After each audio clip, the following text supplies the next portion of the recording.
이번 기회는 그 예고해 드린 대로 독일 문학 기행입니다. 근데 그 보니까 우리가 8년 전에 갔어요. 2011년에 갔어요. 11년 여름에 갔는데 다시 보니까 막 화면이 다 옛날 화면이라서 굉장히 화면을 다시 찾는데 고생하게 생겼어요. 근데 그때 가신 분들이 여기 누구누구 있죠? 이정희 선생님 가셨고 수현 선생님 가셨고 또 몇 사람 있네 그래도. 어쨌거나 옛날 화면들 보니까 참 새삼스러워요. 자, 그래서 오늘은 독일 문학 기행의 첫 시간, 이제 괴테, 시간 순서를 합니다. 원래 이제 처음에 근현대사를 좀 독일 역사를 하고 할까 그러다가 여러분들이 역사를 별로 좋아 안 하는 것 같아서 그럼 빼고 바로 그냥 문학인들 들어가는데 되도록이면, 여러분들이 나중에 혹은 뭐 당장 내년 여름이라도 가실 때 도움이 되게끔 그런 여러 가지 참고 자료를 많이 넣어서 한다는 걸 미리 말씀드립니다. 자, 이래서 그러면서도 조금 새롭게 여러분들이 여기서 들은 얘기는 어디 가서 해도 괴테 전문가가 듣더라도 이런 얘기는 처음 듣는다고 할 얘기가 많을 거예요. 이래서 오늘은 괴테 문학 기행을 하는데 토막토막 좀 나눠 놨어요. 그래서 큰 제목은 괴테 다 문학 기행으로 합니다. 괴테 문학 기행, 슐러 문학 기행 그런 식으로 문학 기행으로 하는데 이걸 좀 여러분들 이해하기 좋게 분절해서 시대마다 나누는데 괴테의 경우는 이번에 저 책에 이문영 유로 문학 기행 여기 있거든. 여기 있는데 245쪽부터 259쪽까지 여기에 참고하시면 되니까 저걸 그냥 저는 표지는 안 적어도 괴테편 하나 그냥 쭉 보시면 거기 다 나오니까 그대로 참고하시면 될 것 같습니다. 자, 괴테의 성장 시대를 제일 먼저 하게 됩니다. 근데 이제 오늘 하는 이 자료는 이 세 가지에 바탕한 겁니다. 괴테 가면은 괴테 전기 알고 싶다 하면 딱 이 세 개 보면은 여러분들도 웬만한 전문가, 동문학자까지도 다 포함할 수 있는 전문가를 알 수 있습니다. 첫째는 괴테 자신이 쓴 시와 진실이라는 책이 있습니다. 시와 진실. 이건 아주 유명한 책입니다. 이거는. 그야말로 그냥 괴테의 문학 작품에 못지않는 자기 전기예요. 전기 문학에서 굉장히 중요한 위치를 차지하기 때문에 시와 진실이라는 거 굉장히 두꺼워요. 이만합니다. 두 권 합치면 두꺼워요. 보고 안 보고는 여러분 자유인데 내가 권한다면 그냥 강의 듣고 안 봐도 돼요. 예, 있고 그 다음에는 괴테와의 대화 이것도 굉장히 유명한 명저거든요. 괴테와의 대화 이거는 별로 읽은 사람이 없어요. 우리나라 웬만한 동문학자도 저런 건 안 읽었습니다. 근데 이게 어떤 면에서 보면은 그 대화로 그래 여러분들도 나중에 늙었을 때 내 생애를 대화로 만들어야 되겠다. 그 생각할 때 저걸 참고하면 돼요. 내가 리영희 선생하고 한 대화가 있거든요. 보신 분 있죠? 그 명저입니다. 그것도. 그것도 좀 보십시오. 그냥 인터넷 들어가서 대화 치면은 딱 그 책이 떠요. 리영희, 임원영 대화 그게 뜨거든요. 근데 그거 참고하시면 되는데 그게 저걸 기본으로 삼아서 우리도 그렇게 해보자.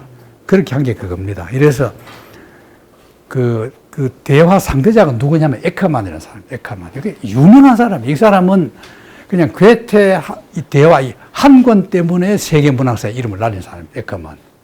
이거 하고. 그 다음에는 한길사에서 나온 건 로로로 북이라는 겁니다. 로로로 북이라고 이거는 독일의 로로로 북 이름이 있는데 이게 세계 출판 사상에서 전기 문학으로 최고 출판사입니다. 독일 로로로가. 그래서 모든 정치, 경제, 사회, 문화, 배우까지 딱 로로로 전기가 나왔다 하면 그 유명한 사람이에요. 세계적인 인물입니다. 근데 거기에 그 중에 하나가 페터 베르라는 쓴 괴테입니다. 한길사에서는, 이게 한길사에서 한 50권 나왔을 거예요. 아마 전체는 수백권, 한 1000권가량 돼요. 로로로 북하면 세계 유명한 사람 전기가 다 들어있습니다. 저거 제일 권위 있는 평전, 그 로로로입니다. 이 세 개를 바탕으로 해서 우리가 괴테의 생애를 쭉 살펴가면서 하는 건데, 그냥 생애만 보면 좀 밋밋하니까 중간중간에 이제 굉장히 좀 치밀하게 했어요. 자, 좀 설명을 하면, 이제 말씀드렸던 걸 설명을 좀 하면은, 시와 진실이 이겁니다. From my life, 영어로 하면 해놓고는 시와 진실. 1831년에 완성했고, 원제목이 나의 생애로부터, From my life 부터 하고, 시와 진실. 이런 거를 말이죠. 이거는 괴테가 1749년생이거든요. 그래서 1775년에 이제 바이말로 가는데 26살입니다. 그러니까 25살까지 바이말로 가기 전까지는 저 책에 다 나와요. 이만한 두께에 썼으니까 막 온갖 자세한 얘기 다 나옵니다. 괴테 청소년 시대 때 그랬다. 이게 자기가 직접 다 써버린 겁니다. 그리고 그 뒷부분은 이탈리아 기행에 조금 나오기도 하고 아니면은 다른 책을 봐야 돼요. 딱 이건 바이말 떠날 때까지 자기 성장기까지만 딱 쓰고 그쳐버린 겁니다. 저게 이제 시와 진실이라는 거고, 그 다음에 이제 괴테와 대화입니다. 아, 이 책은 니체가 독일 산문문학의 보배다. 이걸 이제 인간적인, 너무나 인간적이라는 이 괴테, 니체가 이 책에서 이게 독일 산문문학에서 최고의 보배라고 말한, 니체가 말했으니까 니체가 조금 만년에 미쳤지만 저 말 할 때는 안 미쳤거든요. 그러니까 믿을 만한 평가죠. 좋은 책이니까. 그렇다고 또 사지 마세요. 엄청 두껍고 보기에 따라서는 지루할 수도 있어요. 왜냐하면은 이 괴테 같은 사람 머리가 너무 좋아가지고 보통 사람들이 보면은 그 말하는 걸 다 알아들을 수 없어요. 무슨 말인지 알겠죠? 그렇기 때문에 한 줄 한 줄 그건 굉장히 그 심도 깊게 읽어야만이 다 이해가 되는 겁니다. 오늘 아마 이 책을 많이 인용했기 때문에 오늘 이 책을 제일 많이 인용합니다, 내가요. 왜냐하면 여러분들에게 그래도 좀 수필가로서 권위가 있지, 저런 걸 좀 알아야 되잖아요. 그래서 그런 문장을 좀 보여주려고 인용을 많이 했으니까 참고하면 됩니다. 그런데 이 책은 에커만이 9년 동안에 괴테와 나눈 대화를 정리한 겁니다. 그래서 이 기간 동안에 3권으로 다는 못해요. 9년 동안에 1000번 정도를 만났어요. 그러니까 그걸 다 풀면은 뭐 수십 권이 된대요. 그렇기 때문에 다 못 풀었어요. 다 풀어도 그 읽을 사람도 없어요. 다 풀면은. 너무 길면 안 되거든요. 아무리 좋은 책이라도. 그런 겁니다. 그래서 그 1949년에 괴테 탄생 200주년 이후에는 괴테 전집에도 아예 이걸 넣어버렸습니다. 괴테 전집에다 넣을 정도로 중요한 책이다 이 말입니다. 자, 이게 에카만입니다. 좀 이상하게 생기지 않았어요? 행복한 것 같지 않죠? 상당히 불운한 사람이었습니다. 불행한 사람이에요. 괴테 만년 9년, 죽기 9년 전에 가서 쭉 그냥 같이 살던 사람이거든. 그 인연이 있어요. 나중에 이 사람이 어떻게 크느냐는 게 나오는데, 함부르크라는 게 독일의 제일 북쪽입니다. 북해 쪽에. 그 부근에 루에 강변에 있는 빈젠이라는 마을, 조그마한 마을입니다. 가난한 행상 집안, 학교 갈 형편도 안 돼요. 아버지는 전처에게 2 아들이 있는데 뱃사람으로 떠돌다 외국에서 투옥당해가지고 소식 끊어져 버린 전처 아들, 제일 큰 형이죠. 다른 하나는 그림된 데서 고래와 바다 표현 하다가 함부르크에 살고 있고, 이게 이제 전처니까 이어를 치면 큰어머니죠. 큰어머니 아들 2, 뭐 집에도 없어요. 위로는 누나가 2 있는데 집에 나가서 어떻게 사는지도 몰라요. 이런 집에서 태어난 그야말로 빈젠이라는 데입니다. 빈젠. 독일 북쪽은 거의 그 지질이 북유럽 같아요. 북유럽. 이쪽 독일 중부하고 달라요. 중부, 남부 다 다르죠. 재산은 아버지 재산의 암소 1마리에 1레크 밭.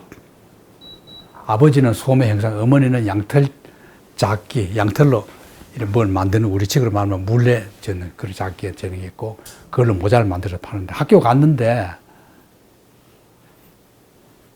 나서부터 그림에 소질이 있어요. 근데 종이가 없어요.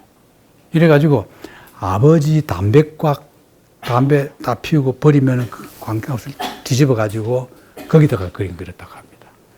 그러니까 얼마나 그림에 미쳤는가 알겠죠. 어릴 때부터 그랬다고. 그러다가 이웃집에 도공하는 사람이 있는데 그 도공 문양집을 시골 도공이니까 뭐 자기가 디자인한 것도 아니고 문양집 하나 사다 놓고 그걸 보고 이제 100개 팔아먹는단 말이에요.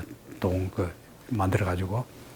그걸 빌려가지고 그대로 묘사하는 게 취미예요. 그러다가 그걸 보고는 너무나 잘 그리는 거예요, 애가. 이래가지고, 그 지방 행정관이, 야, 너 이 제주 아까우니까 미술학교 보내주겠다. 그럼 가야 되잖아요. 근데 미술학교가 뭔지 몰라가지고 페인트공인 줄 알고, 그 집 아버지가. 아유, 우리 아들 페인트공 만들기 싫다고 안 보냈다 그럽니다. 저때 가버렸으면 좀 편하게 됐는데, 안 보내버린 거예요. 그런 집 안에 이제 큰 겁니다. 컸는데, 그래 다니면서도 재주가 워낙 있으니까 개인 그룹에 끼어가지고, 한데 그냥 끼어가지고 배우는 거예요. 돈도 안 내고. 그래가지고 프랑스 라틴어와 음악 배우다가 이제 제주도에 있다고 소문이 난 거예요. 그러니까 그 사업가, 비서로 들어가길래 고소장과 판결문 이런 걸 써주다가 그 잘 쓰거든. 그래가지고 비서가 돼요. 그 비서 하다가 반나폴레온 전쟁 때, 이 반나폴레온 전쟁은 알죠? 보십시오. 1813년이잖아요.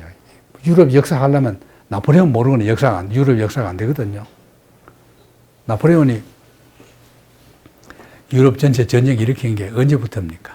제일 먼저 어느 나라 쳐들어갔어요? 여러분들이 프랑스의 장군이다 하면 제일 먼저 어느 나라 쳐들어갈 것 같아요? 이태리죠.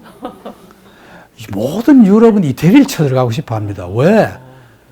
따뜻하고, 들판 좋고, 제일 아닙니까? 그 중부 유럽에서는. 그러니까 이태리 쳐들어간 거예요. 제일 먼저 이태리 쳐들어가거든. 그 이태리 먹으면 그 다음 뭐 먹어요? 그 다음 이제 독일 먹어야죠. 바로 옆이니까. 다 그런 겁니다. 근데 그래 하다가 승승장구 전 유럽을 다 먹었잖아요. 나폴레온이. 다 먹고 못 먹은 게 뭡니까? 영국만 못 먹었죠. 그래서 영국을 어떻게 했어요? 대륙 봉쇄했죠. 1806년. 그 다음에 이쪽으로 러시아 못 먹었죠. 그 러시아 쳐들어간 게 언제? 1812년입니다. 1812년에 러시아 쳐들어갔다가 완전히 망조가 들어서 후퇴했잖아요. 그럼 이때까지 독일은 전 유럽이 다 나폴레옹 말발굽발이 있었거든. 근데 유럽 갔다가 망하니까 그때부터 나라마다 독립운동이 일어납니다.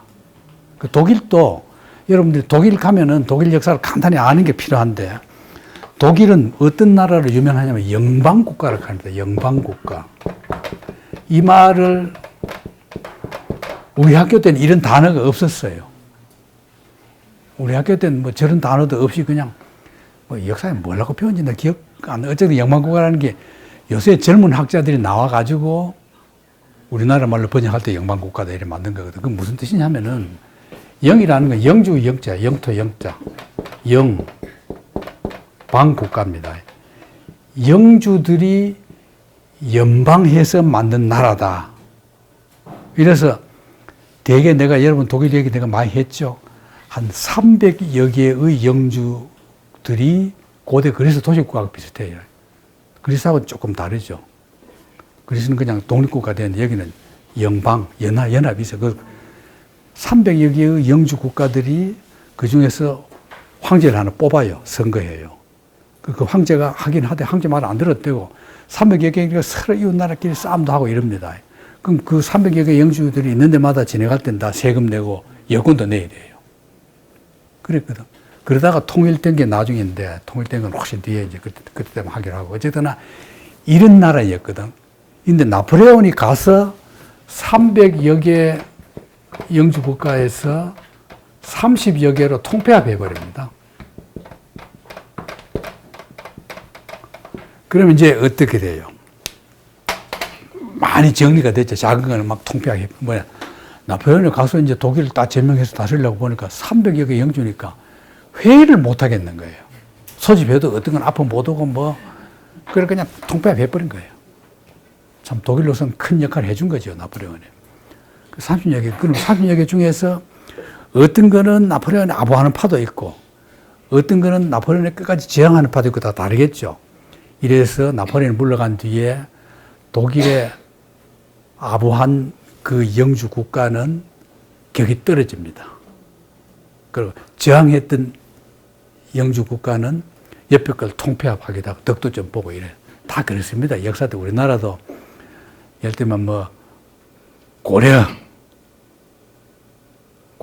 왕건한테 아부한 고을은 다 도시가 커지거든. 우리 고장 안동도 왕건한테 아부해가지고 도시가 커진대거든. 안동이 왕건파야, 왕건파. 신라의 군수가 왕건한테 붙어가지고 또 커진 거거든요. 그런 식으로 여러분 살던 군도 보면은 그 정권이 바뀔 때마다 다 이래 붙어요. 잘 붙으면은 줄 잘 서면은 그 고을이 도시가 되고 못 붙으면 그냥 컸다가도 찌그러들고 이제 다 그래 된 겁니다. 저런 거란 말이죠. 그런데 그 이제 나폴레옹이 1812년에 러시아에서 패배했던 소식 듣고는 독일 각곳에서 막 독립운동이 일어나는 거예요. 그래서 독일이 이런 나라이기 때문에 괴테 여기 많이 나와요. 많이 나오니까 여기 머릿속에 딱 넣어둬야 됩니다. 이러기 때문에 프랑스하고 달라요. 프랑스는 한 나라야. 왕 하나예요. 독일은 나폴레옹 합쳤지만 30여 개예요. 다 다르죠. 이기 때문에 민족 의식이 없었어요. 이래서 나폴레옹의 침략을 받고서 반 나폴레옹 각 영주가 다 합쳐가지고 이제 외적이니까 외적 우리식으로 말하면 그 독립전쟁을 하면서 민족의식이 생깁니다. 그러니까 괴테 이 시절에 괴테가 나폴레옹 만나거든요. 3번이나 만나요. 그래서 이제 이 시대에 이제 독일의 민족의식이 생기는 겁니다. 근대적인 문학으로 되는 거죠. 이제 그겁니다. 그래서 이때 이제 에카만이 장원에서 가서 네덜란드에 갔다가 이제 그림 보고 완전히 반해버립니다. 이때 네덜란드 화가가 대단했잖아요. 제대 후에 하노바 가서 군복을 담당하는 부서에 취업했다가 본격적인 예술 공부해요. 그러다가 괴팅겐에서 1년 수학하고 시집을 자비로 출판해요. 괴테가 이걸 읽고 감동했다 그럽니다. 나중 얘기입니다. 그래서 하노바에서 여기 다니면서 이제 틈을 내가지고 고등학교 교사를 찾아가가지고 이거 개인 교수를 받아요. 아주 탐구심이 대단한 거죠. 그 학교, 초등학교 제대로 나오지도 못한 애가 말이죠. 저렇게. 했거든. 그런 이제 할 줄 알고 난 뒤에 보니까 정규 고등학교 과정을 밟고 대학을 가고 싶은데 졸업장이 없잖아요. 고등학교 졸업장이 없으니까 교장한테 찾아가서 자기 고등학교 좀 받게 해달라 조릅니다. 그 6학년 편입해줘. 25살에. 그러니 대학 갑니다. 대단하죠? 대단한 인물 아닙니까? 이 정도면은. 이래서 괴팅은 대학 가요. 가서 법학을 전공합니다. 그 시학 논고도 써요. 그 괴테에게 보내가지고 그 추천서 하나 써달라고. 그럼 괴테가 가만히 보니까 글이 좋거든요. 그러니까 잡지사 보내가지고 발표하도록 해줍니다. 이래가 괴테하고 인연이 맺어진 거예요. 그 이제 이 에카만도 그 당시 딱 보니까 괴테가 최고거든요. 그 감투도 있고, 바이마르야. 이니까 그냥 딱 보낸 거예요. 된 거죠. 그래가 알았는데 만나지 못하고 이제 편지만 왔다 갔다 한 겁니다. 그래서 5월 말경에 에카만이 무작정 찾아간 거예요. 가서 만난 겁니다. 이래 만나서 거의 10년이죠. 만 9년. 9년 몇 개월 되죠. 1천여 가량 만나서 4분의 1 정도만 대화로 기록했다. 이게 이제 바로 대화로 괴테와 만남이거든. 근데 이게 참 얼마나 자세히 기록을 했는지 지금은 뭐 녹음기도 있지만 그때 녹음기도 없고 그냥 다 지가 메모를 해놨을 텐데 화요일에 1823년 6월 10일 화요일에 밤에 도착해서 에카만 괴테가 약속했어요. 괴테가 워낙 고위치니까 미리 비서실에 가서 약속해놓고 딱 첫 만나면 괴테 집에 데려갔거든. 여러분들이 지금 괴테 집 바이마르 가면 괴테 우리 봤잖아요. 그 집 묘사가 제일 자세히 된 게 이 책입니다. 그때하고 많이 달라요. 다 바뀌어졌어요. 그렇기는 뭐 일부러 볼 필요도 없고 저 볼 필요도 없어요. 그냥 이게 옛날에 이랬다 하면 되는 거지. 방이 그랬다고 뭐 괴테 연구에서 뭐 특별한 업적이 달라지는 것도 아니에요. 그건 괜히 이제 아는 척 할 때 어떤 사람은 저런 것만 다 외워가지고 막 또 아는 척 해요. 별로 그 괴테 문학에 이해에 도움도 안 돼요. 그때 뭐 방이 어떻게 해서 해가지고 자기는 어디에 있는 어느 방에 있어 그 자기 있는 방도 다 나와요. 얼마나 자세히 묘사해 놨는지. 하려면 그 정도 해야 돼요. 근데 이제 괴테의 모습을 당당하다, 압도적이다. 괴테 참 잘생겼거든요. 정말 잘생겼어요. 그 용모는 힘차 보였고 얼굴은 다갈색이고 주름살이 덮여 있는데 주름살 하나하나가 풍부한 표정이다. 난 저건 좀 믿어지지가 않아요. 왜냐하면 지금 괴테 초상화 보면요. 주름살 하나도 없어요. 늙었는데. 피둥피둥해요. 하도 잘 먹어가지고. 주름살 거의 없는데 이거는 화가들이 그린 거 그때는 그랬는지도 모르겠다는 생각이 들어요. 어쨌든 주름살인데 그 하나하나에 다 그 어떤 그 이 사상과 삶의 풍부한 표정을 담고 있었다. 참 저런 문장 참 와요. 주름살 어디 있어요? 근데 참 잘생겼죠? 정말 그 풍채 좋고 참 잘생긴 남자. 기분 나쁜데 난 너무 잘생긴 남자 보면 기분 나쁘거든요. 예. 그래서 이제 만났는데 저 괴테도 보통이 아니야. 딱 만나보고는 이 사람 필요한 거예요. 자기한테. 갈 데 있느냐? 갈 데 별로 없거든요. 뭐 떠돌이. 여기 남아라. 내가 같이 살자. 이래서 그냥 그 집에 눌러 앉아버린 겁니다. 그래 처음에 시킨 게 뭐냐? 괴테 그냥 글을 많이 썼는데 어떤 데는 그 왜 무기명으로 쓰는 신문에 무슨 칼럼 같은 거 썼을 때 괴테 이름 없이 쓴 것도 많아요. 그걸 다 찾아내라고. 그 문체 보고 다 찾아내요. 괴테 문체 보고. 그래가지고 괴테한테 딱 신임을 얻은 거예요. 괴테는 사람을 쓸 때 꼭 테스트를 해요. 실러도 얼마나 애를 먹는지 모릅니다. 웬만한 사람 가면은 만나보고 처음 만나보러 딱 끝나요.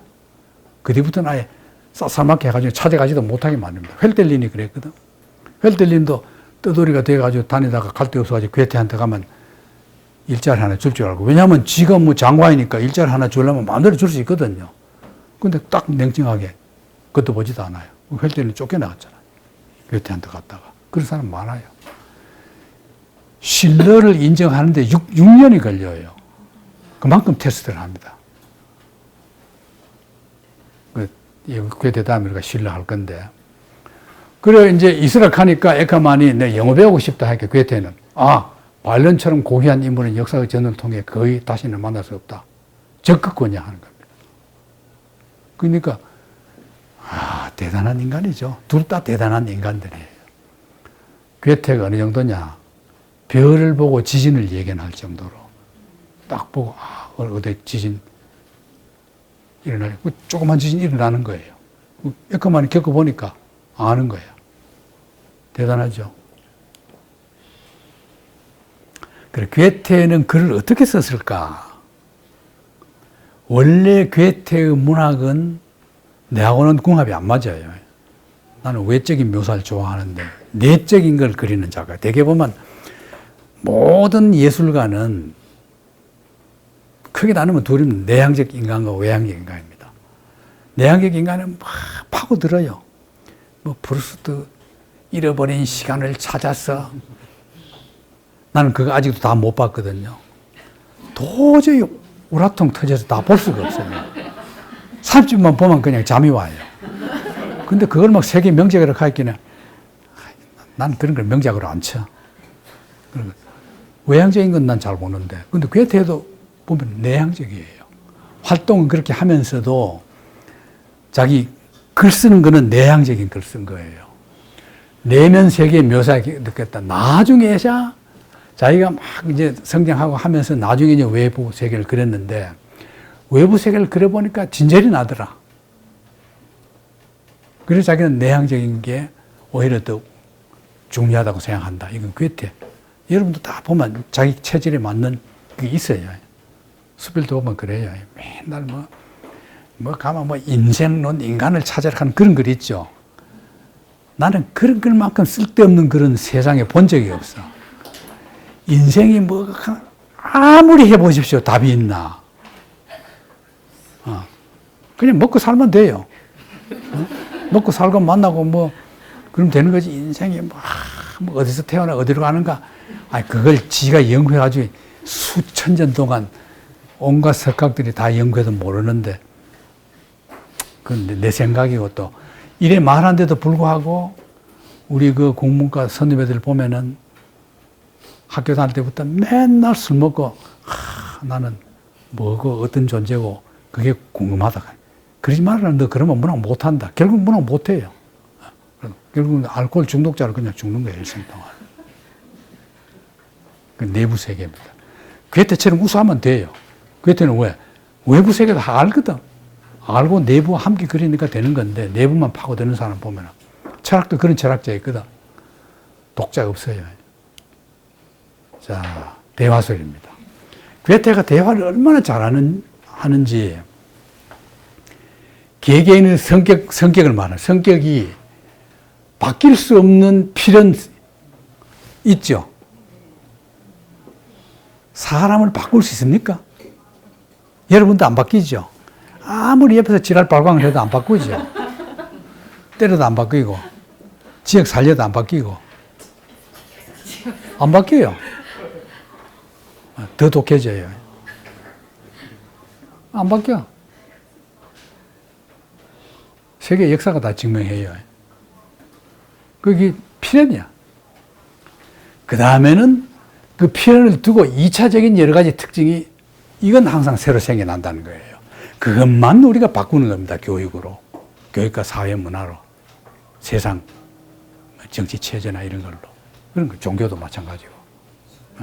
나쁜 사람은 아무리 예수 믿어도 석가면서도 맹 나쁘고. 그렇잖아요. 이만하면 요만큼만 좋아지는 거예요. 그러다가 그냥 기회만 되면 또 요만큼 나빠져. 본능이 드러나 버리는 거죠. 그런 겁니다. 근데 난 괴테가 재밌는 게, 자기가 15분 동안만 대화를 나누면은 상대로 하여금 2시간 내내 떠들게 만들 수 있다. 괴테가 장담을 하는 겁니다. 여러분 만나면 어때요? 내 말 들어봐라 하고 지 말만 하고 상대는 말 안 시키고, 그거는 그 대화가 하수입니다. 상대의 말을 하도록 끌어내는 거. 그게 괴테. 그렇죠. 에카만도 그래요. 에카만도 이 대화록 보면요, 괴테를 약 올려가지고 어떨 때는 막 화를 내게 만들어요. 일부러. 그 신문기자들 그러거든요. 일부러 화내게 만들어가지고 말 안 할 수 없게끔 만듭니다. 그거거든. 이제 참 이런 게 좋은 거죠. 근데 이 책을 보면은 제일 지루한 게 많이 나오는 게, 괴테와 함께 식사를 했던. 얼마나 같이 밥 먹었겠어요. 그래 하잖아요.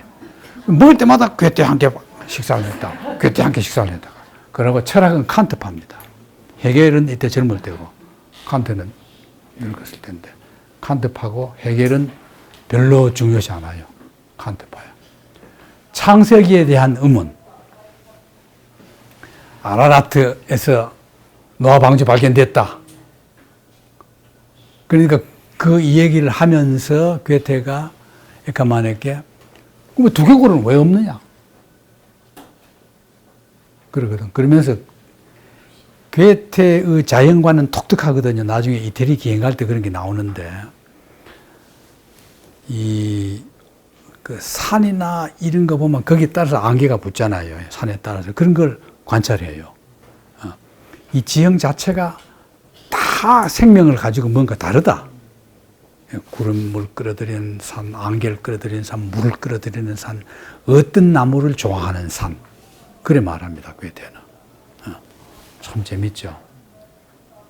그래서 이 자연이라는 거는 항상 풍요로운 거다. 풍요를 자연은 지향한다. 그러는데 신이 아담 만들어 놓고 또 나중에 심심하다고 입은 만들고 그건 신의 힘이라고 볼 수 없다. 자연도 신이 만들었잖아요. 자연을 신이 풍요하게 만들었잖아요. 왜 풍요하게 만들어요? 모든 생명이 함께 살아라고 만든 거 아닙니까? 그러면은 한 10명이나 100명이나 1000명쯤 만들어야지 왜 하나만 만들어 놓느냐. 그 얘기. 이건 이제 여러분 또 기독교인들 또 막 화내지 말고 발끈하지 말고 그냥 상상력으로 들으세요. 그래 하면서 10쌍이나 100쌍 만들었다 하면은 이치에 맞다. 이 괴테 말입니다. 괴테는 그 종교심이 별로 없거든요. 확실히 6일째 되는 날 인간 만들었다. 선택된 그들을 만족만 염두에 두겠다. 아담은 직계선하고는 여러 가지 점에서 우리는 다르단 말이야. 아담 하는 거 지금 말하면 유대인이죠. 이거 봐요. 특히 돈 문제에 있어서 그들은 우리보다 한 수 위다. 유대인들이 독일에도 많거든요. 너무나 돈 잘 버는 거야. 그 독일 사람들이 장사에 지는 거예요, 유대인한테. 저게 이제 하나님이 만든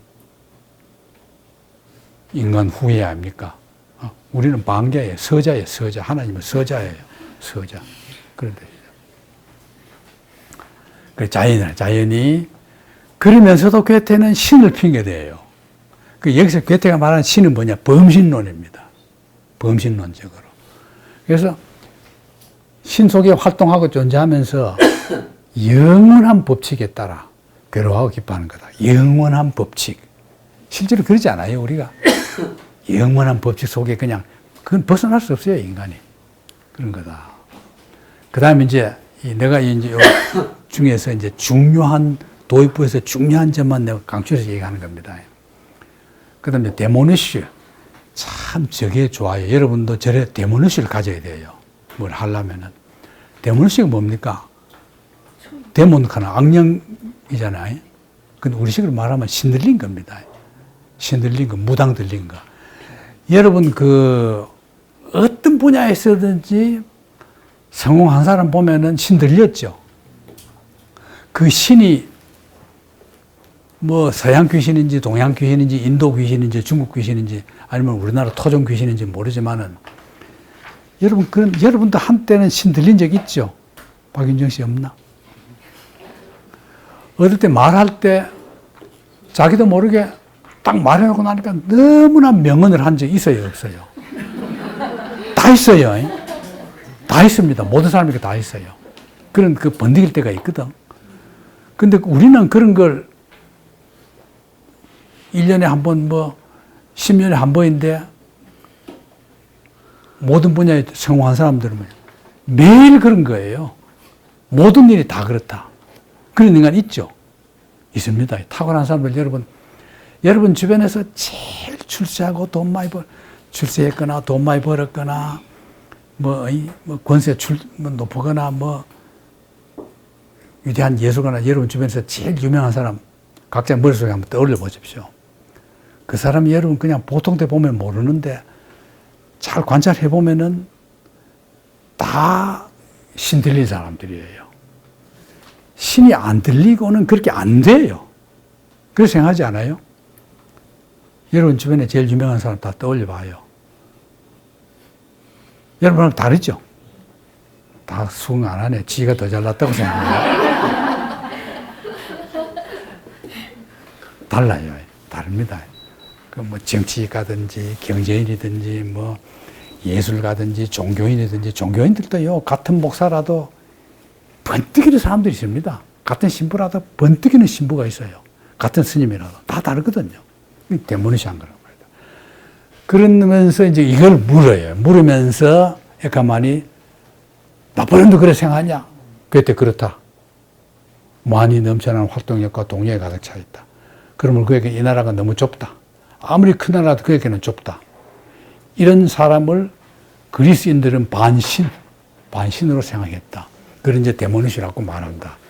우리식으로 말하면 신들린 사람. 신들린 사람.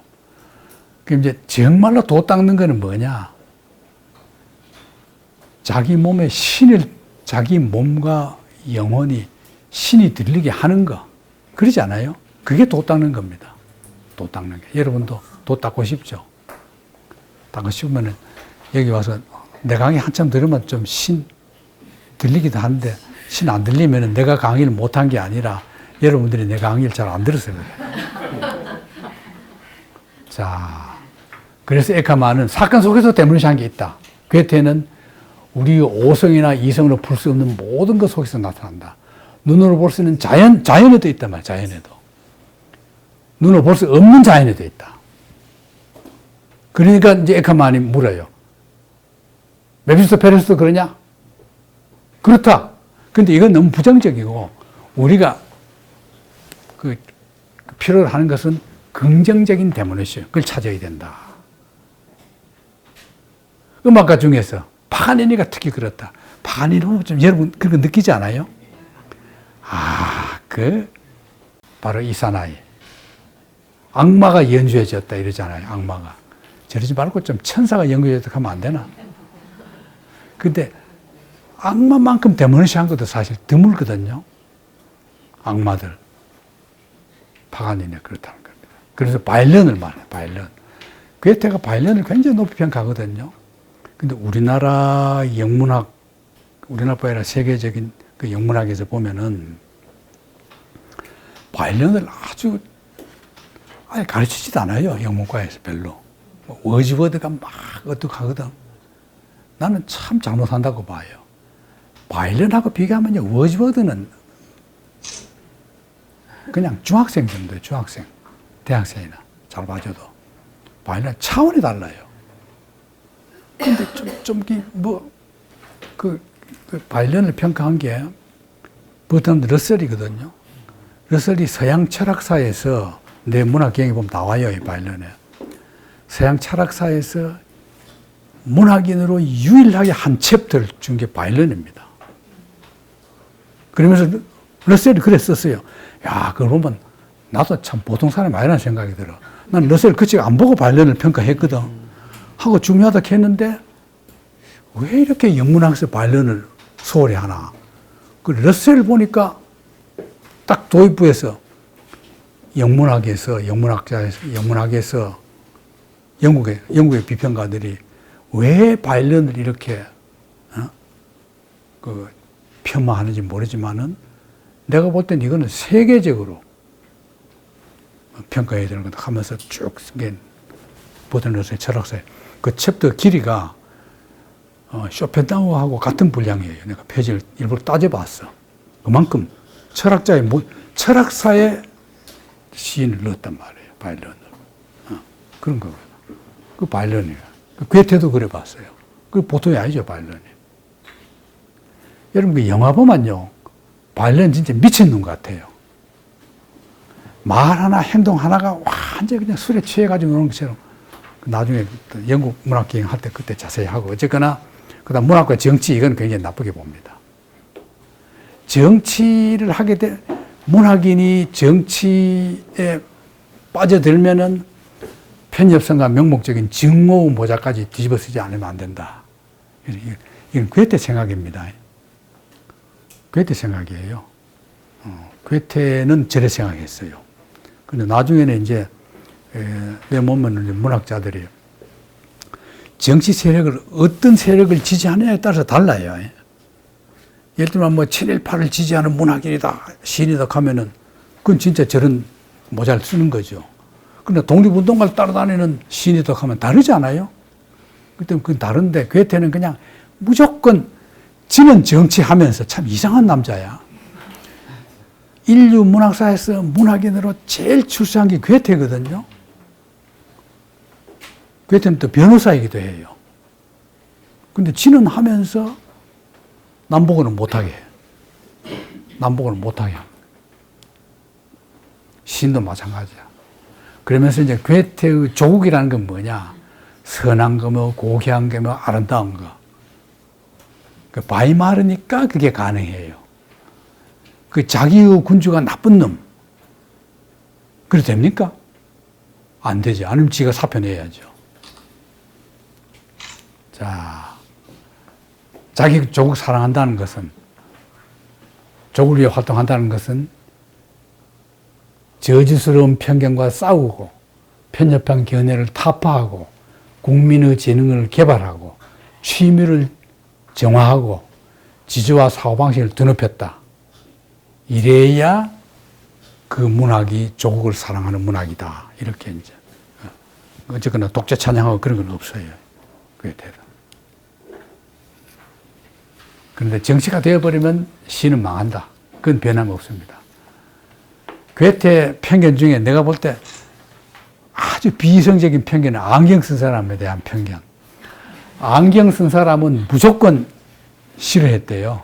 이게 싫어하는 사람 많다. 괴테 싫어하는 사람. 그래가지고 안경 꼈으면은 자기 최근 시 안 읽었다고 딱 단정. 이 사람 독서도 안 한 사람. 참, 그건 편견이에요. 안경 쓴 사람 독서를 더 많이 하는데. 안경하고 관계 없어요. 독서 많이 하고 안 하고는. 초기 작품들은 자기가 직접 썼고, 나중엔 다 구술한 겁니다. 난 저걸 보고 깜짝 놀랐어요. 왜냐하면요, 구술하면은 문장이 안 돼요. 나도 그 옛날에 내가 실직자 시절에 지역 살고 나와서 이제 실직자 때 번역을 좀 했거든요. 번역을 그때는 컴퓨터 없을 때 이래가지고 이제 쓴단 말이에요. 팔이 아파요. 팔이 아파 못 써요.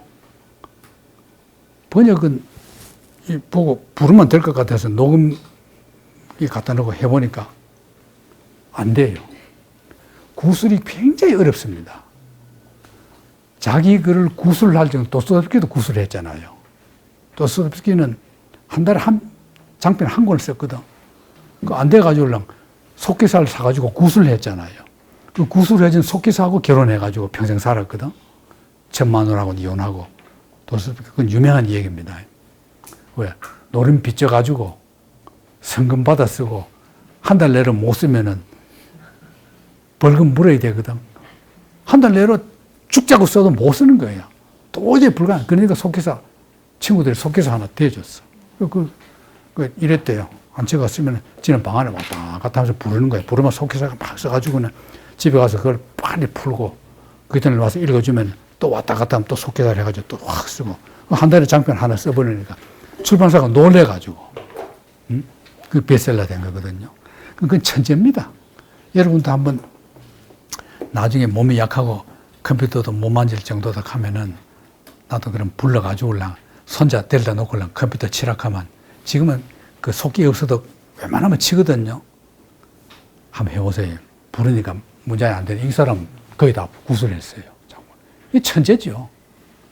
천재입니다. 명성이라는 건 장작이 타는 안에 타는 요소이기 때문에 그렇다.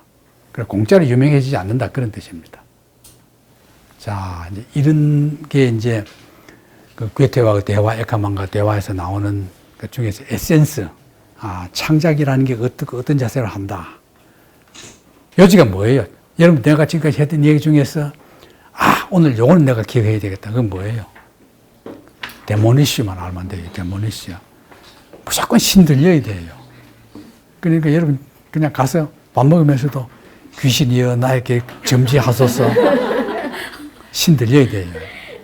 사실 뭐 공부 뭐 이래 뭐 책 많이 보고 난 그걸 권하지 않고 내가 맨날 그러잖아요. 책은 적게 보고 많이 본 척하고. 뭐 책을 언제 다 봐요 눈 나빠지게. 그런 건 이제 평론가들이나 많이 보는 거지. 그 수필 쓴 사람 책 많이 안 봐도 되거든. 이런 데 와서 강의 듣고 아는 척 하면 돼요. 지가 읽은 척 하면 돼요. 자, 이제 지금부터 이제 출생 들어갑니다. 북에는 튀링겐 출신 농업, 수공업, 여관업 가면 할아버지가 재단사입니다. 재단사는 이때는 지금 재단사하고 다르다 그랬죠. 재단사는 저때 재단사는 대단히 돈 잘 버는 황금의 손을 가진 사람입니다. 그러니까 마음대로 다니는 거예요. 어디든지 그냥. 그리고 돈 벌어 가지고 파랑코풀터 와가지고 수양버들집 여관 이름도 참 고약하죠. 거기에 아들 없는지 상속녀와 결혼해서 자기도 돈이 많은데 그 마누라 갖고 온 재산을 합쳐가 더 부자가 된 거죠. 할아버지 때부터. 그때부터 아예 부자예요. 그때 가지고 딴 사업도 하고 부자거든. 프랑크푸르트입니다. 프랑크푸르트. 자유제국 도시, 저거는 이제 여러분 독일 역사에서 꼭 알아야 되고 유럽 여행하다 보면 자유도시라는 걸 알아야 됩니다. 지금 뭐냐면 저렇게 여러 나라를 나눠져 있었죠. 독일이. 나눠져 있는 데서 여기서 이제 황제를 하나 뽑거든요. 황제 선출하면은 그 우리나라 전체가 발전하려면은 무역을 많이 해야 된다. 그럼 그걸 자유롭게 하자. 이래가지고 자유도시를 만들어요. 그거는 어느 권력에도 안 당하고 그 자유도시가 훨씬 민주적이고 마음대로 무역할 수 있게끔 하거든. 참 머리 좋죠. 그겁니다. 그래서 자유도시라는 걸 만들어요. 이게 이제 프랑크푸르트거든. 그 로스차일드라는 세계 최대의 그 당시 은행업가. 그것도 이제 프랑크푸르트에 은행을 설치하고. 그래서 여러분, 유럽 여행하다 보면 북유럽이나 이런데 그 일대에 다 자유도시 항구가 있잖아요. 그게 전부 다 저렇게 이제 상업적으로 발전한 도시거든요. 괴테. 아버지는 법학을 전공했는데 시청에 고위직 하려다 실패하고 황실 고문관직을 돈으로 사가지고 그냥 고문하고는 뭐 맨날 먹고 노는 거예요. 근데 이 집이 할아버지 그때부터 풍채가 좋아요. 풍채가 대단한 그 괴테 그런 걸 딱 물려받은 거예요. 뼈대를. 아버지. 저렇게도. 이 괴테 하우스. 옛날 그림입니다. 저래 생겼거든. 이게 나중에 어떻게 변하냐 보십시오. 여기서부터 좀 달라져요. 여기서부터 싹 달라지거든. 나중에 이제 사진하고 비교하면 됩니다. 이게 괴테 전가족입니다. 많이 낳았는데 다 죽고 아들 하나, 딸 하나, 괴테 하나, 괴테 여동생 하나, 둘만 남아요. 여동생도 일찍 죽어요. 어머니, 아버지, 괴테 여동생. 1살 차이거든요, 여동생하고. 1살 차이인데 여동생이 태어나고 이게 괴테 방입니다. 어느 방 중에 지금 가면 여러분들이 볼 수 있는 방 중에 하나입니다. 어머니는 남서 독일의 학자 집안. 따지면 아버지는 상업계통, 뭐 그런 데 비해서 어머니 쪽은 학자, 뭐 법률가 이런 집안이 훨씬 좋습니다. 그 체형은 아버지, 성격은 어머니 닮았다는 겁니다. 좋은 건 다 타고난 거죠. 이야기 꾸며내는 취미도 있고. 어머니. 아버지로부터 체격, 어머니한테 좋은 거죠. 그래서 여성관이 여자는 은접시다. 여기 황금 사과를 담는 건 남자다. 지금은 저런 말 하면 안 되죠. 괴테는 여성을 굉장히 좋아해가지고 모든 여성은 다 훌륭하고 좋은 걸로 만듭니다. 왜냐하면은 괴테의 여성과는 바람 피우는 문인들이 다 그래요. 아무런 이 제약이 없어요. 젊든 늙었든 결혼했든 안 했든 뭐 어느 지방 출신이든 뭐 빈부 일체 안 가립니다. 지가 딱 마음에 들면 그때부터 그냥 완전히 어떻게 하든지 관계를 가지는 그런 게거든. 그러니까 여자들 다 좋게 보는 거죠. 악질적인 여자 그건 없어요. 이 외할아버지 꿈이 아주 기똥차요. 이때 이제 시 참사원이 되는 게 굉장히 엄청난 벼슬이거든요.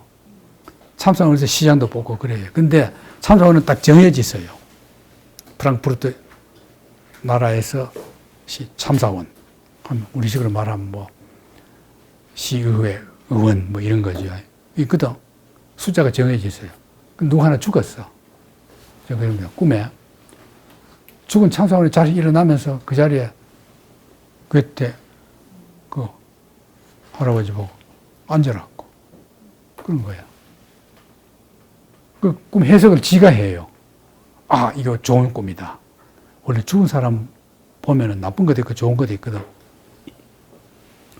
그럼 선거를 어떻게 하냐면은 3명을 투표를 결정하는데 3명이 구슬 뽑기를 해요. 후보자 3명을 갖다 놓고는 2개는 은구슬, 하나는 금구슬이야. 그러면은 딱 섞어가지고는 구슬 뽑는 순서 정해가지고 뽑아요. 금구슬 뽑는 사람이 당선되는 거야. 참 선거도 저러면 좋겠죠. 참 봉건적이죠. 인간미 있어요. 근데 제일 늦게 뽑았어요. 그냥 2사람 뽑고 남겨놓으니까 지가 된 거야. 운이 좋지. 시장도 그래야 됩니다. 다 운이 있어요. 시장도 그래야 돼요. 시장 선거 때는 시장 죽었거든.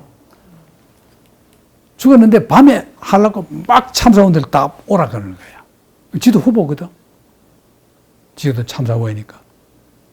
그래서 제일 늦게 뽑은 데 돼요. 근데 그 이상해요. 아예 이 할아버지가 나갈 때 파티 준비해 놓으라 하고 나가요. 될 줄 알고. 데모니시죠. 예. 데모니시가 좀 있는 것 같죠. 자, 괴택 태어난 게 1749년 8월 28일입니다. 프랑크푸르트에서 어머니가 18살, 아버지는 40세. 그때 출생하거든. 12시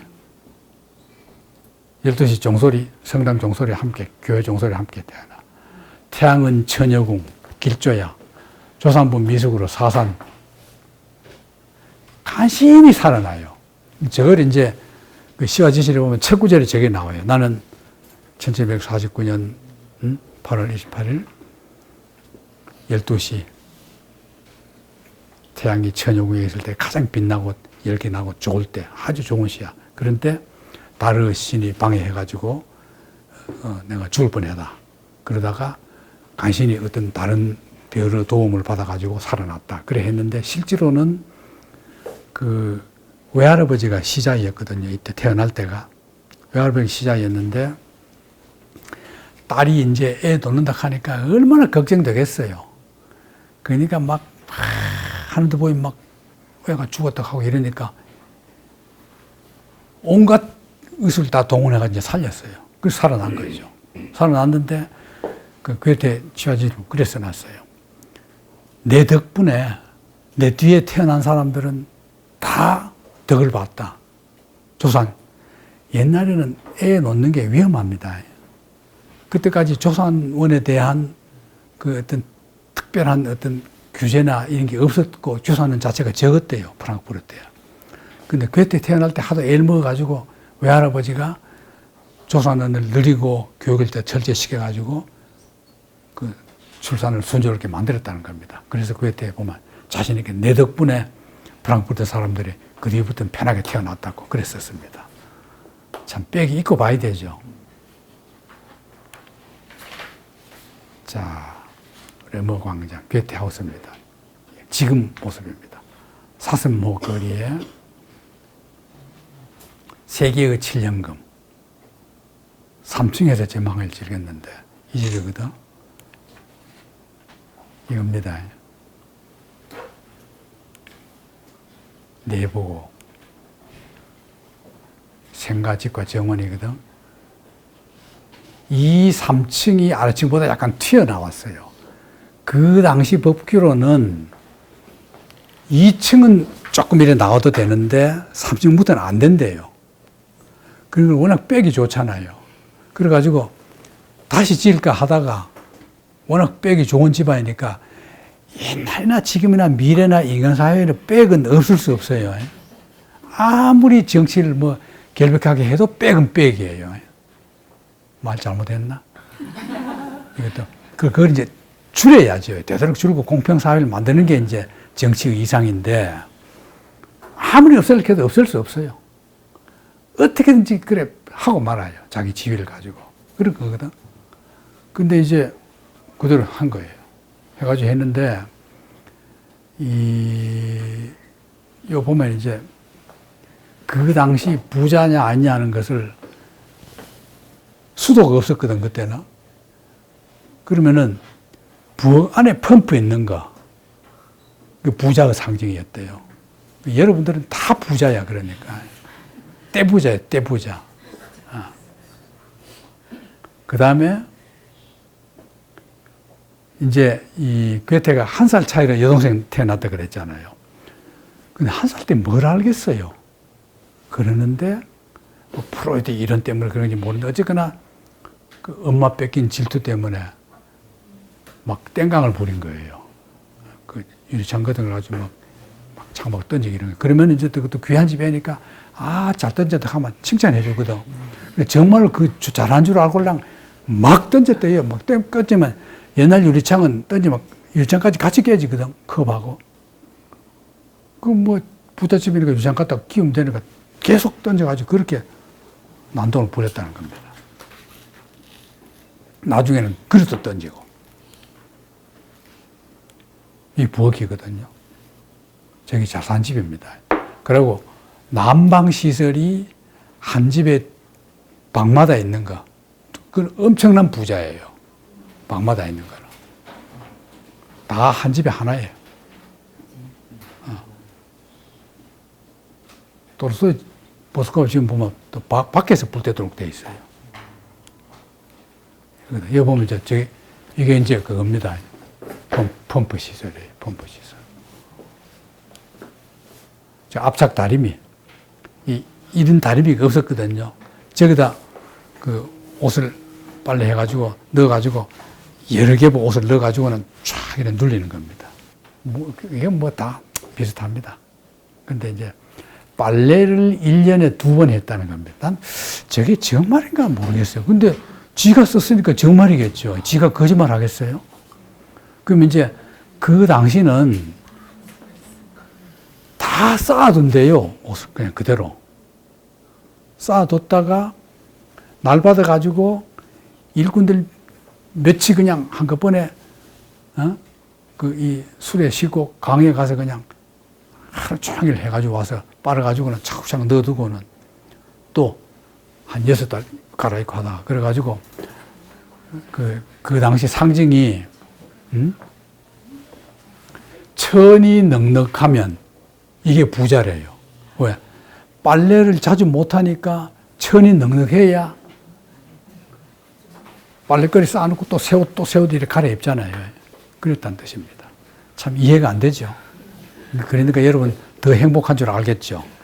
예, 그런 얘기입니다. 그러니까 이 옷장이 보면요.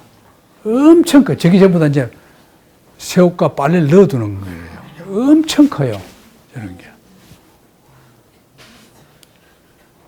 이건 방이고. 어머니가 밤마다 내다보면 괴테의 귀가를 기다렸다는 창문이거든. 근데 저 창문이 내가 괴테 집에 2번인가 갔는데, 옛날에 처음 갔을 때는 하도 이렇게 내다봐가지고 그 창틀이 따랐다고 나무로 해놨 이게 이렇게 좀 따랐어요. 근데 그것도 거짓말이거든. 왜냐하면은 2차 대전 때 다 타버리고 다시 지은 거거든.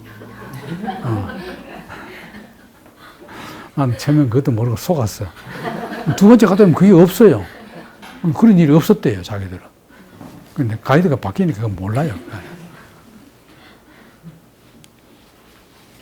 3층부터는 이제 저리 달라지고. 3층에서 정문을 내려다봅니다. 근데 이 집에 제일 나는 깜짝 놀란 게 시계. 이 시계 나옵니다. 이겁니다. 난 이걸 보고 시간을 볼 줄도 모르겠어요. 어느 걸 보고 시간을 맞춰야 되는지. 예. 천문도까지 다 있대요, 저기에. 천문도, 계절, 그게 다 있답니다, 여기에. 딱 보면 이건 지나칠 수 없어요. 그런데, 저렇게 좋은 시계 있었구나. 그것만 알지. 볼 줄도 모르니까 갖다 줘도 난 우리 집에 놔둘 공간도 없어요. 그러니까 이제 중국실이라는 게 있잖아요. 중국이 왜냐하면 이게 그 당시 유럽의 모든 귀족들이 중국의 자기와 중국의 비단, 중국의 이 문양 이걸 좋아해가지고 빅토르 유고 집에 가도 중국실이 있어요. 중국실. 아예 한 방에 중국 자기를 돈을 얼마나 벌었으면 한 방 안에 꽉 차 있어요. 이 집도 보면 중국실이 있거든. 아예 중국 걸 다 갖다 놨어요. 저 계단, 책. 그 당시에 저런 책을 만들었으니까 대단하지 않아요? 우리나라하고 비교가 안 되죠. 그때 3층에서 바라봅니다. 내가 성장할 때 슬프지는 않았지만 동경의 차 가장 절기에 머물던 곳, 정오들 너머로 도시의 성벽과 제방 너머로 아름답고 기름진 평원이 보였다. 지금은 도시입니다. 그때는 이제 들판이었거든. 여름이면 과제문을 공부했고 천둥 번개를 동반한 소나기가 올 때면 그것이 지나갈 기다렸고 공교롭게도 생활하는 창문을 통해서 지는 해를 하염없이 바라보곤 했다. 그때 자기 습관입니다. 이런 거거든. 이 괴테바입니다. 저 위에 있는 그림 보고 저게 뭐 롯데다 뭐다 하는데 그건 전혀 확인도 안 되고 언제 건지도 모르겠고 그런 겁니다. 위에 실이 인형놀이, 인형극 하는 거. 인형극 하던 박스. 이게 이제 그 글이 나온 데서 내려다 보면은 괴테 집안 뜰입니다. 뒷뜰이 저렇게 보여요. 이게 여동생입니다. 27살에 죽어버려요. 괴테하고 둘만 컸는데. 괴테 동상. 자, 이랬는데, 6살 때 리스본, 포르투갈에 리스본 대지진이 나요. 이게 유럽 근대사의 최대의 재앙의 하나입니다. 예. 여러분, 포르투갈 가보시면은, 포르투갈 갈 때는 저 지진을 알고 가야 돼요.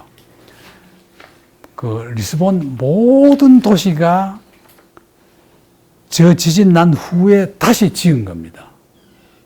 그 포르투갈 사람들이 이렇게 저 지진은 재앙의 그걸로 다 기억하고, 어디 가든지 다 그 지진 이후에 지은 거, 지진 이후에 만든 공원, 전부 지진 얘기 다 합니다. 그러니까 저걸 알고 포르투갈 가실 때 가보세요.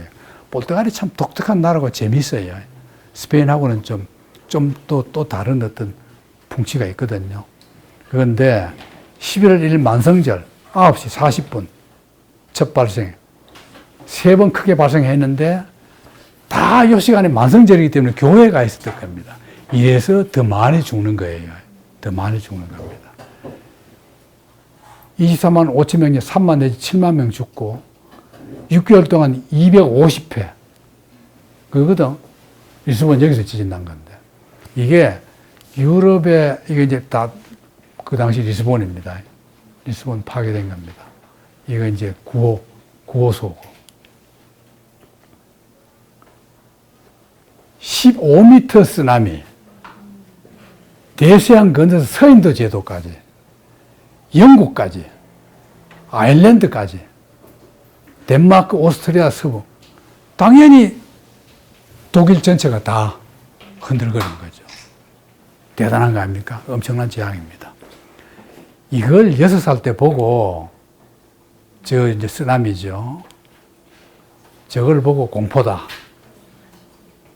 이러면서 괴테가 이제 그 종교에 대한 그 믿음이 없어져요.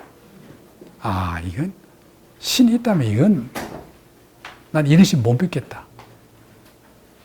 그래서 거의 그냥 평생 동안 교회, 결혼할 때 교회 간 게 나오고 거의 교회 안 가요, 평생 동안. 결혼식은 그래도 교회에서 했어요. 그리고 맨날 당신은 신자가 아니다 하면 자기는 신자라고 맨날 신이다 지배한다 하고 맨날 핑계는 대고 말하면 맨날 욕만 해요. 성경 거짓말이라고. 그게 괴테입니다. 원인이 뭐냐? 리스본 대지진 이것 때문에.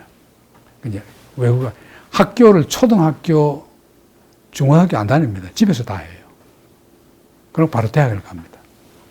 돈 많으니까 개인 교사 들어가지고 다 하고 그냥 바로 대학 간 거예요. 뭐 독일, 프랑스 저거 다 하고 댄싱에다가 뭐 승마에다가 펜싱까지 다 하고 집에서 가정에서 종교 이겁니다. 그거 이제 그거하고 똑같아요. 그 철학자가 누가 가장 훌륭하냐 하니까 칸트다. 의문의 여지 없다. 근데 실러 나중에 실러하고 친구가 되거든. 실러는 실러는 또 해결파야. 그래가지고 칸트하고 실러 보러 가면 칸트 맨날 실러는 그냥 괴테가 칸트 좋아하는 게 불만인 거예요. 인간 이겁니다. 이게 종교가 아니에요. 모든 종교는 신으로부터 직접 주어진 것이 아니라 걸출난 사람들이 그들과 똑같은 대다수 민중들의 요구와 이해력에 맞춰 만든 거다. 마르크스 말하고 똑같아요. 마르크스가 말한 게 괴테에 나와요. 아무도 이걸 지적도 안 했거든. 마르크스가 말한 게 뭡니까? 신이 인간을 만든 게 아니라 인간이 신을 만들었다는 거거든. 거꾸로. 그 괴테한테 나와요. 저렇게.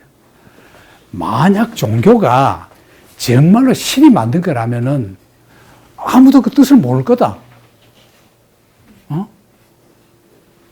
하나님 말한 걸 누가 받아 적었냐. 예수가 적었다. 석가가 적었다. 마호멧이 적었다. 그건 사람이야. 괴테가 볼 때는. 이게 이제 괴테 거니까 여러분들 괴테는 좋아해도 저런 건 또 안 믿어도 되잖아요. 여러분 마음대로 믿으세요. 그건 신앙의 자유니까. 비난하는데 맨날 이렇게 또 자기는 변명해요. 자기는 착실한 신자라고. 아주 독실한 신자라고. 근데 경건주의는 비판해요. 내가 경건주의, 나도 많이 빈정거리는 말 많이 했죠. 그 이제 나쁘게 말하면 광신. 그거는 종교만이 아니고, 우리가 살아가면서 여러분들도 지금까지 혹시 이 중에 광신자가 있는지 모르지만은, 광신은 안 하는 게 좋다는 게 내 인생관이에요. 아니, 그거는 종교만이 아니고, 살아가면서 모든 일에서, 정치인 누구를 광신한다. 광신자. 광신은 안 좋은 게 아니냐. 이게 이제 내 생각입니다. 근데 이제 괴테도 똑같아요. 요건 내하고 괴테하고 똑같아요. 광신은 나쁘다는 거. 그게 이제 쭉 이해하고 있습니다. 그러면서 괴테 견해에 의하면은 최초 기독교도들은 자유사상가들이었다. 이게 이제 괴테 해석이에요. 괴테 이제 그래 본 겁니다. 그 다음에 이제 신에 대한 불신을 가졌죠. 인간 세상, 인간 권력에 대한 불신을 가집니다. 7년 전쟁이라는 게 나거든. 7년 전쟁은 뭐냐? 이 영만국가가 이때는 아직까지 나폴레옹 오기 전이니까 300일 나눠져 있잖아요. 나눠지는 데서 제일 힘이 센 나라가 프로이센과 오스트리아. 이건 그 당시에는 신성 로마 제국. 지금은 그 비엔나에 있는 합스부르크 왕국이잖아요. 유럽에서 제일 끝발 나가는 전통 깊은 왕조거든요. 여러분, 빈 가면은 쉔부르크 궁전 있죠. 여기 바로 거기란 말이죠. 여기거든. 바로 빈, 음악이 유명한 그 집안이거든. 왕가거든. 프로이센. 이 두 개 힘이 제일 셌거든. 그런데 덴마크 슐레지에는 덴마크 땅을 뺏었어요. 함께 힘을 합쳐가지고. 뺏었는데 그 땅을 서로 하려고 이 두 나라가 싸운 전쟁이 바로 7년 전쟁이에요. 7년 전쟁이거든. 이때 이 전쟁 때문에 푸른색은 프러시아, 녹색은 오스트리아입니다. 녹색이 훨씬 더 많죠. 녹색이 이길 것 같죠. 근데 이 러시아가 오스트리아 편을 들다가 왕이 죽어버리고 왕이 바뀌어요. 짜르가. 그 왕이 프로이센 왕을 좋아했어요. 그래가지고는 프로이센이 이깁니다. 이겨가지고는 결국에 이제 프로이센이 그때부터는 독일에서 제일 센 나라, 두 번째 힘센 나라가 오스트리아. 그래 바뀌어버립니다. 순서가. 원래는 오스트리아가 제일 셌다가 이제 순서가 7년 전쟁으로 바뀐 거거든. 이럴 때인데 프랑크푸르트는 프로이센 소속이거든. 그 족보로 따지면은 프로이센 소속인데 불구하고 마리아 테레지아는 알아두세요. 이건 여러분들이 유럽, 특히 동유럽 여행 가면은 저 여자 모르고는 동유럽 여행이 안 돼요. 다 저 여자가 다 만든 거야. 동유럽은. 저 보통 여자 아닙니다. 쇤부른 궁전 가면은 저 여자 소유물은 그게 다 있거든요. 빈 가면은. 프로이센이 이제 이긴 겁니다. 이겼다는 얘기예요. 이겼는데, 프로이센이 이때부터 끝발 나가는데, 외할아버지는 오스트리아 편, 아버지는 프로이센 편이야. 지금 말하면 집안에서 의견이 갈리는 거예요. 괴테는 어리거든. 가만히 들어보면 맨날 외할아버지하고 아버지하고 싸워. 자기는 프로이센 편이야. 자기는 어린데도 왜 자기 나라가 프로이센이니까. 이걸 보고 이제 괴테가 느낀 게 뭐냐. 아, 지상의 권력도 못 믿겠다. 뭐 아무것도 안 해가지고 왜 그렇게 서로 싸우고 욕하고 하느냐. 그 심령을 이해하겠죠. 시와 진실에 나오는 것 그대로입니다. 그래서 이제 지진 때문에 신을 안 믿고 그 전쟁을 겪으면서 그 자기 우리식으로 말하면 민족 내분이죠. 민족 내분이죠. 그걸 보고는 권력을 안 믿고 둘 다 안 믿은 겁니다. 그래서 이제 정치 같은 걸 혐오했는지도 몰라요. 자, 그 다음에 이때 이제 이 집이 좋은데 좋은 집안을 가지고 한 번에 친구도 못해요. 맨날 도련님하고 따라다녔거든. 그 하녀들이. 그런데 어떻게 하다가 불황배들하고 올려가지고, 이 불황배들이 뭐냐? 아주 재주 있는 것들이에요. 악당들이라. 이 사람들이, 이 애들이 사기치는 중에 제일 사기 잘 치는 게 뭐냐면은, 저 아이디어예요. 어디 결혼식장에 어디 언제 누구누구 결혼한다는 걸 미리 명단을 다 입수하거든. 해가지고는 가가지고 그 신랑 신부집에 가가지고 우리가 축시를 낭독해 주겠다. 그래서 돈을 받아요. 아이디어 괜찮지 않아요, 장사가? 축시하고 막 뭐 이렇게 도와주고 뭐 이런 사람도 도와주고 박수도 쳐주고 하니까 돈 내놓으라. 돈 받아가지고는 진탕 유흥비를 쓰고 술 마시고 이러는 거예요. 괴테 그거 올려가지고 참 재미있거든요. 그 써주는 건 괴테야. 그럼 공갈 치고 돈 뜯고 하는 건 걔들이 다 뜯고, 그럼 지는 글만 써주면 되거든. 그런 줄 쓰니까. 그래서 그거 올렸는데, 거기에 소녀가 그레텐이에요. 그레텐. 저기 이제 파우스트에 나오는 소녀 있죠. 그 이름이 여기서 나온 겁니다. 그런데 나중에 그게 고발이 돼가지고 경찰 조사를 받아요. 받는데 그레텐 집은 세니까 사실은 글 써줬으니까 주범이죠. 실 써줬으니까. 근데 제일 늦게 그것도 경찰서 출두도 안 하고 집에 와서 도련님 하면 간단히 조사 끝내고 그냥 놔둬버리는데 딴 애들은 다 조사해가지고 하는데 지가 좋아하던 이제 소녀애가 시골로 쫓겨가요. 가버려요. 저를 굉장히 그리워했다 그럽니다. 이제 시와 진실에 나오는 첫사랑이에요. 첫 소녀. 그리고 이제 라이프치 대학 갔거든요. 16살에. 여기에 이제 그 유명한 그 라이프치 대학 출신들이 그 옛날 동독에 있을 땐 칼 마르크스 대학 이랬거든요. 하이델베르그가 제일 오래됐고 독일에서는. 그 다음 두 번째가 라이프치 대학이에요. 역사가 깊은 데가. 그 니체, 바그너, 레싱, 뒤르켐, 지금의 그 여자 수상까지도 다 저 대학 출신이란 말이에요. 괴테하고 동문이야. 동문. 참 기분 좋죠? 괴테하고 동문이다 하면 온 세계가 알아주잖아요. 라이프치 대학에. 저거 우리 지내갔죠? 그냥 갔을 때. 기억나죠? 캠퍼스 한 군데 들어갔는데 잠깐. 여기서 그 술집 여종업원 카타리나. 이 애를 좋아했는데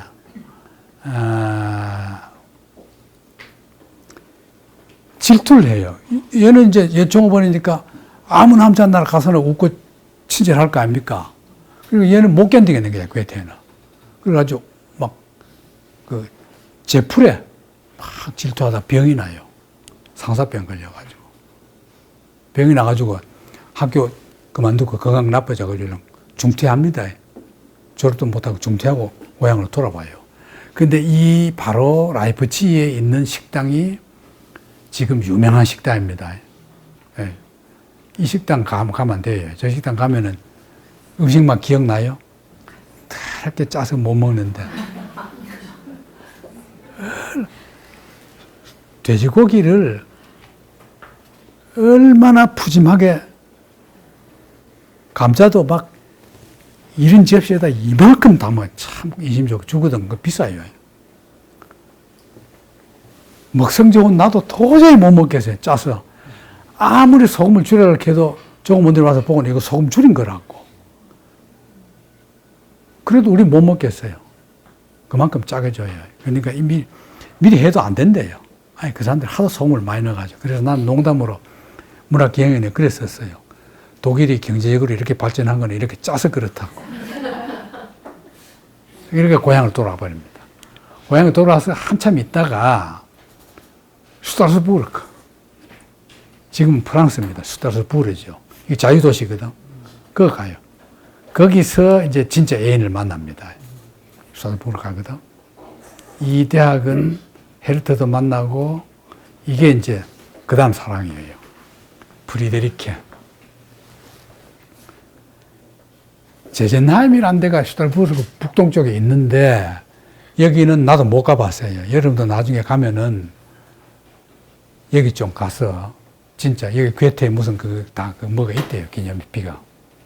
여기 이제 목사 딸, 얘를 만나가지고 들장미, 시도 많이 썼어요. 이 여자 때문에. 앞에 여자와는 달리 이 여자한테는 상당히 헤어지는 게 아쉬워가지고, 시를 많이 썼다 그럽니다. 시를 쓴 건 이게 처음이에요. 여자 가지고 시 쓴 거는. 5월의 노래, 들장미, 만나는 기쁨과 이별. 박사가 못 되고 석사로 그대로 돌아옵니다. 들장미. 우리나라 노래거든. 교과서에 나왔던. 이게 윤심덕의 동생, 현대탄에 자살한 윤심덕의 동생이 우리나라 소개해가지고 한 겁니다. 근데 원래 저 노래, 원래 괴테 시는 보면은 좀 음탕해요. 난 음탕하게 봤거든. 좀 음탕하게 봤는데, 중학교 책에는 안 나와도 되는데, 우리나라는 아주 중학생들이 아주 즐겁게 부르죠. 쉽게 말하면 소년이 장미 꽂는 건데, 꺾을래. 하니까, 꺾을래. 내가 찌를 거야. 너 꺾으러 오면 내가 찌를 거야. 영원히 날 생각할 걸. 난 참지 않을 거야. 작은 장미. 붉은 작은 장미. 좀, 쉽게 말하면 소녀에게 막 어떻게 접근하라는 걸 소녀를 막고 그런 걸 나타내는 거 아닙니까? 여기 한 거는 이제 방긋 웃는 걸로만, 꽃이 이쁘다는 걸로만 이제 번안해서 소개된 거죠. 베르너 거는 들장미로 나오는 거고. 5월의 노래. 이 시도 참 잘 됐어요. 5월 자연이 얼마나 좋은가. 그 좋은 자연 속에서 동식물들도 좋다. 그러니까 인간은 또 환희를 느낀다. 환희 속에서 사랑을 느낀다. 그래서 사랑이 넘쳐난다. 여기 지금 단계별로 아주 시가 잘 되어 있어요. 근데 그 사랑의 대상은 소녀다. 그 사랑을 산들바람에 비유했다. 사랑을 강조하고 사랑 곧 행복이다. 이 5월의 노래입니다. 5월 하면은 저 시가 제일 먼저 떠오르죠. 여러분들 머릿속에 떠오르는 건 뭐예요? 노천명 시 아니야? 계절의 여왕 푸른 5월. 계절의 여왕 5월. 5월이 참 좋지요. 근데 9월도 좋지 않았어요? 10월도 좋습니다. 그러니까 이 좋은 계절에 여기 와서 공부 많이 하세요. 자, 그것도 프리드 폰 벨링겐 얘기 나왔는데, 이거는 그 괴테의 처녀작입니다. 첫 작품 딱 나와 있는 작품인데 굉장히 중요한 작품인데 여러분들에게는 별로 흥미가 없을지 몰라요. 그러나 그 괴테의 문학 중에서 사회성을 밝혀내는 데는 굉장히 중요한 작품입니다. 이게 뭐냐면은 독일이 이래 됩니다. 종교개혁을 했죠. 종교개혁이 왜 성공했어요? 여러분들이 아는 서양사 상식으로. 그 성공 못 합니다. 빨대통 실패해요. 루터도 놀래버렸어. 자기 성공할 줄 몰랐어요. 그냥 그 부정부패, 가톨릭 부정부패를 그냥 충격이나 한번 주고 좀 좋아졌으면 좋겠다. 그러고 말았는데 루터 교가 생겨버렸잖아요. 놀라운 일이죠. 루터도 그렇게까지 생각 안 했거든. 왜 성공했어요? 자, 가톨릭이 이제 쫙 내려온단 말이죠. 중세 1000년 넘게 내려왔잖아요. 하다가 이제 르네상스 겪고 이래 하면서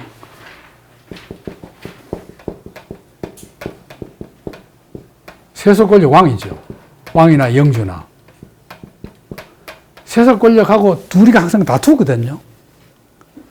다투면은 처음에는 이제 사제나 이런 걸 당연히 로마에서 다 임명해야 되죠.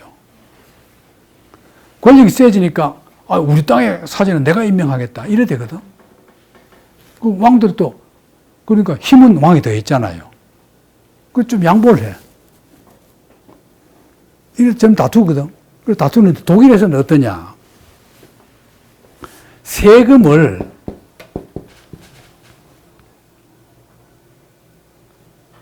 영주한테도 내고 성당도 내고 재판도 종교재판도 있고 세속재판도 있고 재판이 따로 있어요. 그러거든. 그러면 한때는 종교재판이 더 세. 종교재판을 딱 잡아가면 세속재판에서 손도 못 대요. 그러다 이제 세속 권력이 세지면서 비슷비슷하게 서로 이제 막 내가 하겠다고 범위를 뺏어가고 이랬거든. 물론 이제 규칙이 있죠. 이런 거는 종교재판, 이런 거는 세속재판. 규칙은 있지만은 그 권력 앞에서는 규칙이 없어요. 법이고 나발이고 없어요. 그게 참 권력이 나쁜 거죠. 그 권력이라는 거는 정치 권력만이 아니고 종교도 권력이란 말이에요. 이래 왔는데 농민들은 못 견디겠는 거예요. 그런데다가 국부가 나라의 돈이 빠져나가요. 어디로? 로마로 빠져나가. 그렇죠. 돈이 나가는 거야. 근데 이제 영주들이, 왕과 영주들이 가만히 보니까 이제 가톨릭이 이제 힘도 없어. 하나님 벽만 있지 딴 건 없거든요. 가톨릭 군대가 있는 것도 아니고. 좀 뺏어 먹어도 되겠거든요. 그러니까 야금야금 성당 땅을 뺏어 먹는 거야. 알겠죠? 우리나라 절 땅이 많이 뺏겼죠. 옛날에 우리나라 절이 얼마나 부자였는데 그 스님들이 다 팔아먹었거든. 똑같아 저기도. 유럽도. 그래 된 거라면. 그래 되거든. 근데 세금은 그대로야. 이 농민들이 반란에 농민 전쟁이 일어나요. 이때 얘기입니다. 이게. 농민 전쟁이 일어나니까 이때까지 그러면 제일 고상하고 여자들에게 인기 있는 직업이 뭐냐? 기사입니다. 기사 알죠? 기사 계급. 여자들은 뭐 지금식으로 말하면 이제 육군사관학교, 공군사관학교, 해군사관학교. 그보다 더 나았죠. 세계 합친 거죠. 기사 최고 뭐 모든 귀부인들의 연인 아닙니까? 기사가. 기사가 할 일이 없어지는 거예요. 십자군 원정하고 할 때 끝발 났는데 다 끝나고 할 일이 없어지는 거예요. 근데 이게 진짜 기사거든, 고도로 빼네. 기사는 어디 붙느냐? 돈 많은 데 붙어요. 그러니까 종교 큰 성당에 붙거나 아니면 귀족한테 붙거나 그거 붙어가지고 할 일이 없는 거야. 농민전쟁이 나니까 농민한테 붙었다가 질 것 같으니까 또 영주한테 붙고 왔다 갔다 하는 거야. 이럴 때예요. 그럴 때 이제 이 고트프리드 베르링게는 양쪽 왔다 갔다 하다가 나중에 농민군 앞장서가지고 앞장서서 도와주다가 잡혀가지고 죽어요. 자기 동료한테 잡혀가지고 죽는 거, 그 비극을 그린 거거든. 그런 대충 이제 어떤 거라는 건 알겠죠. 근데 이게 굉장히 중요해요. 이 독일 역사에서는 중요한 드라마인데 여러분들은 그래서 이제 헤겔도 영웅시대의 마지막 대표자다. 마르크스는 끔찍한 악한이다. 마르크스는 아주 나쁘게 봤어요, 기사를. 이미 기사는 역사에서 사라질 때인데, 그 돈키호테가 바로 그거잖아요. 마지막 기사 흉내 낸 거 아닙니까? 이미 기사학 시대는 갔는데 막 잘난 척 한 거 아닙니까? 그런 거거든. 엥겔스는 며칠 전에는 선제왕한테, 왕한테 붙었다가, 나중에 농편을 썼다가, 또 선제한테 또 붙었다가, 괴테는 진정한 인격자다. 이런 분 배척한 시대는 저주서라. 괴테는 좋게 본 거예요. 이래서 이걸 했단 말이죠. 사르트르는 선을 베풀려고 해도 결과는 악으로밖에 나타나지 않았던 무정부주의적인 파괴자다. 사르트르가 아예 똑같은 이 소재로 악마의 신이라는 걸 썼어요. 드라마를. 괴테도 이걸 드라마를 썼고, 처음에는 괴테는 소설을 썼다가 드라마를 바꾸었거든. 이겁니다. 자, 그걸 이제 자세한 얘기는 빼고 어쨌거나 그 얘기는 내가 지금 했던 그 얘기니까 생략을 하고, 요까지 이제 하면은, 이제 괴테가 천자가 이걸 쓰고, 그 다음에 이제 스트라스부르 가서 변호사가 돼서 이제 돌아와서 프랑크푸르트 돌아와서 이제 변호사를 합니다. 거기까지. 오늘은 요까지 하고, 다음 주에는 이제 변호사 돼가지고 젊은 벨테르 수문 들어갑니다. 오늘 여기서 끝내겠습니다.